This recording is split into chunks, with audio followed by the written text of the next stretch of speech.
Oh, what's up mga kabayan? Magandang araw sa inyo. Magandang buhay. Masaya tayo kasi nagbigay na ng pahayag mga kabayan. Ari si Bungit, si Bersamin at sinasabi nila mga kabayan na si PRRD ay fake news at saka si Congressman Ungab doon sa nangyari mga kabayan na podcast, no? Sinasabi nitong mga to na liar daw si PRRD at saka si Congressman Ungab, no mga kabayan? Kita nyo doon sa interview, ay laglagang eyebags mga kabayan, nandito no. Mukhang pinagpuyatan mga kabayan. At isa pa, kung mapapansin ninyo mga kabayan, ang pinakamadaling solusyon dyan, no? Kung hindi totoo or totoo mga kabayan, dapat mag-file ng case mga kabayan.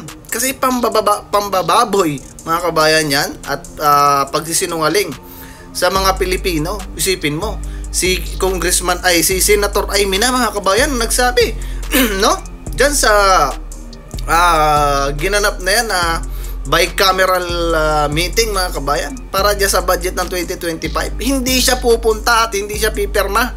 Paano daw siya pipirma mga kabayan kung blanco nga, 'di ba? Eh sino sinungaling mga kabayan? Ang dami na nagpapatotoo na sinungaling at black and white mga kabayan na pinakita ni Congressman Ungab na talagang blanco, 'di ba? At ang mga lutanistang vlogger, pinakikita nila doon, pare-pare sila mga kabayan ang nilalabas na video at reasoning, no? Na kung saan yun daw NEA, meron daw yun sa GAA, yung may isa pa mga kabayan. Pansinin ninyo, lahat sila pare-paras ng sinasabi, no mga kabayan?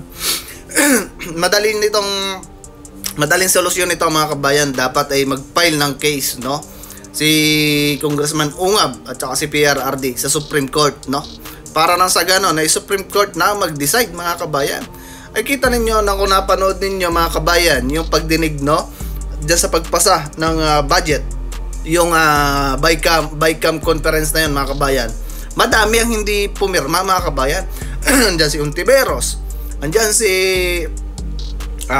Coco Pimentel, no? Si Villanueva mga kabayan.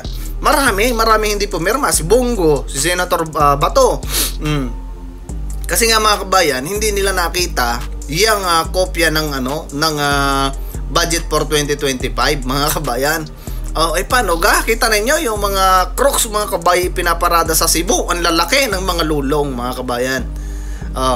Sino mga kabayan ang hindi maniniwala sa sinasabi ni PRRD sa palagay ninyo? 'Di ba? Hindi naman yan maglalaba. Mga kabayan, dating matalino yung dating presidente at alam niya ang mga pinagsasabi niya.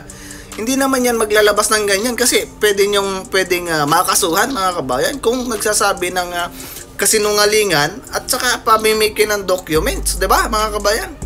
At yun podcast, ang daming nakapanood at nabalita din mga kabayan ng national TV. Isipin ninyo mga kabayan, matalino ang ating dating Pangulo. Hindi uubra itong si Bungit mga kabayan at yung mga corals niya, ang alam lang niya yung pagkapirahan, 'di ba mga kabayan? So panoorin natin mga kabayan yung naging pahayag nito ni Bungit at see you sa susunod na video mga kabayan.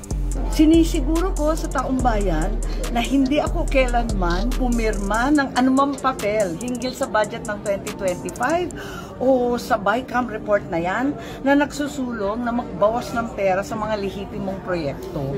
Paano ko naman pipirmahan ang blankong papel? Yung mga blanco. You cannot pass a law with blank. It has to be complete. That is not allowed. He's lying. He's a president. He knows that you cannot pass a GAA without with a blank. He's lying. He's lying because he knows perfectly well that that doesn't ever happen. Sa kasaysayan ng buong Pilipinas, hindi pinapayagan na magkaroon ng item ang GAA nang hindi nakalagay kung ano yung project at saka ano yung gastos, ano yung pondo. My God, I hate drugs.